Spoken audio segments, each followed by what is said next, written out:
Baby, I'm hot, like the prodigal son.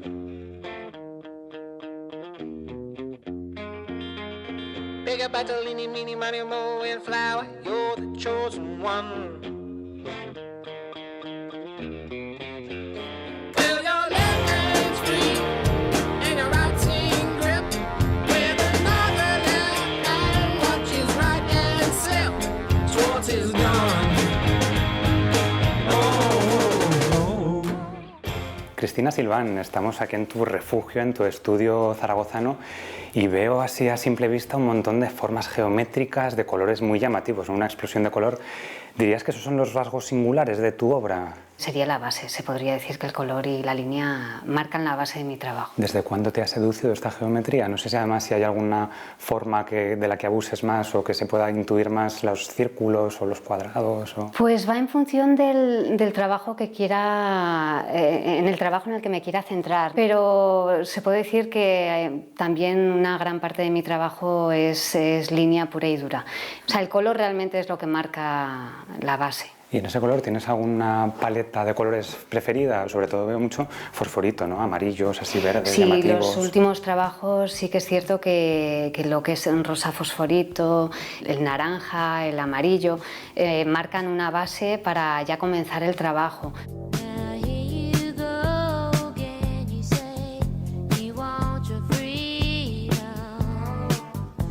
¿Tienes algún referente en este tipo de obras? Porque sí que se habla de Frank Stella, que yo no lo conocía, pero luego me he dado cuenta que era el que hacía las...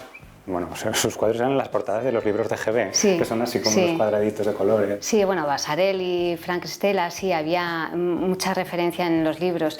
No puedo decir que sea la base de mi trabajo, porque realmente como Frank Stella hay muchos otros que me han inspirado muchísimo. No tiene nada que ver con la geometría, pero por ejemplo Jan Diebets, que es un artista holandés, pues tiene una obra muy misteriosa y que quizás eso me ha aportado mucho más de lo que me ha podido aportar quizás un artista geométrico, ¿no?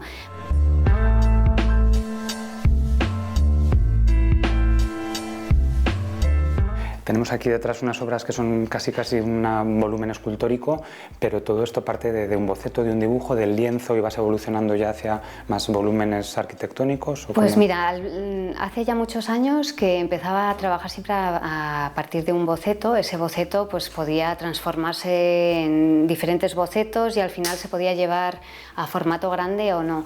Luego ya empecé a cambiar y empecé a ponerme retos, y había muchos trabajos que partían de cero, es decir, por ejemplo en la casa de Velázquez, cuando estuve becada allí, hice un trabajo que era cómo crear esa tridimensión desde un espacio plano pero sin hacer boceto, es decir, hice como un telón grandísimo de 7 metros de alto por 5 de largo, que lo iba haciendo sobre el suelo pero sin un boceto previo, porque era como un reto, ¿no? Era cómo crear algo sin tener ese boceto de referencia.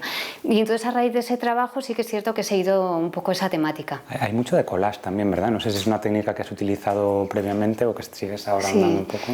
Sí, bueno, el trabajo muchas veces lo hago como si fuera un rompecabezas, entonces hay muchas piezas que no parten de una sola pieza, sino que son como un rompecabezas, entonces ese collage muchas veces va una pieza montada con otra, otras veces simplemente va ligada. Estos rompecabezas a los que hace referencia son un reto continuo para ti, quiero decir, cuando acabas una obra sientes como que lo has resuelto o luego sigues dándole vueltas diciendo, mira, igual habría quedado mejor.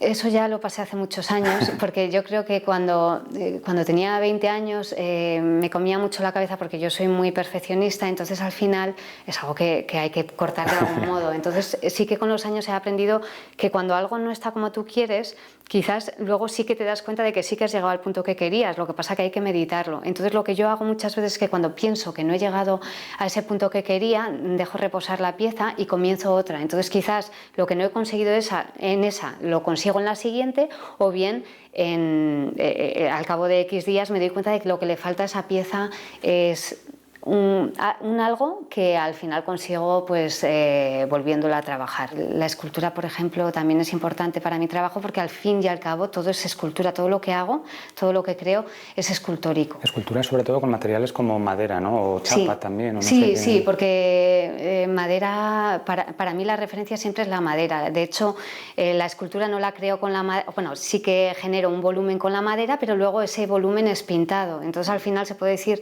que es un resultado escultórico, pero que también es pictórico porque conlleva, es como si fuera una pintura sobre una escultura.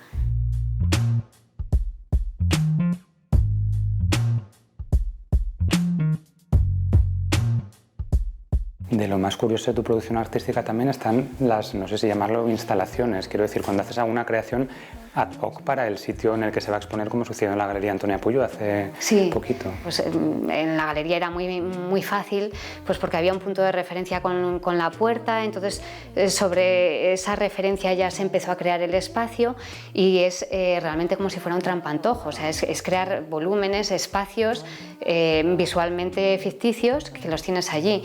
Me pasó lo mismo, por ejemplo, también en la Azucarera, en el espacio Corner, había un arco y sobre ese arco generé una línea y sobre esa línea ya ligaba luego al mural donde estaba realmente la instalación. De allí a la arquitectura hay solo un pasito, ya son palabras mayores, ¿no? Imagino que... Sí, bueno, se puede decir que mi trabajo es arquitectónico, porque al final, quieras que no, hago arquitectura ilusoria, ¿no? Es como si fuera muy misteriosa, ¿no? La obra que intento generar.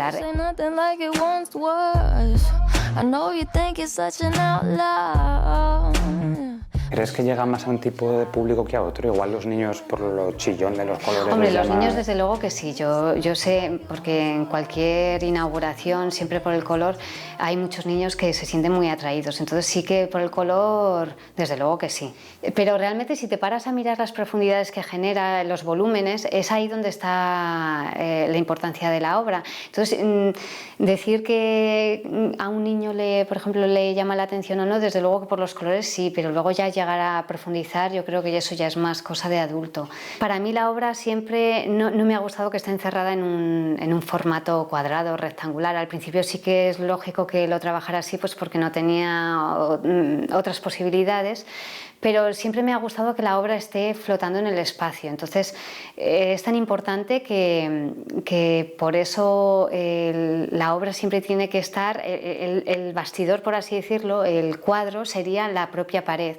Entonces muchos de mis trabajos están trabajados de ese modo.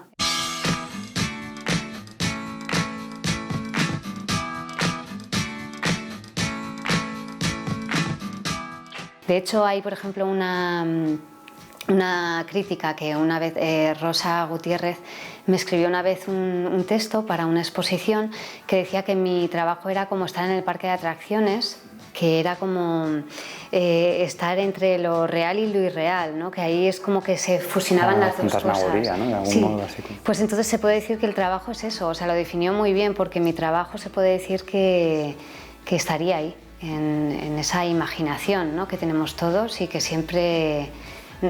bueno, a mí por lo menos me gusta siempre tener, ¿no? Como esa parte de la niñez que quizás hemos ido perdiendo, pero que de algún modo siempre nos gustaría volver a encontrar.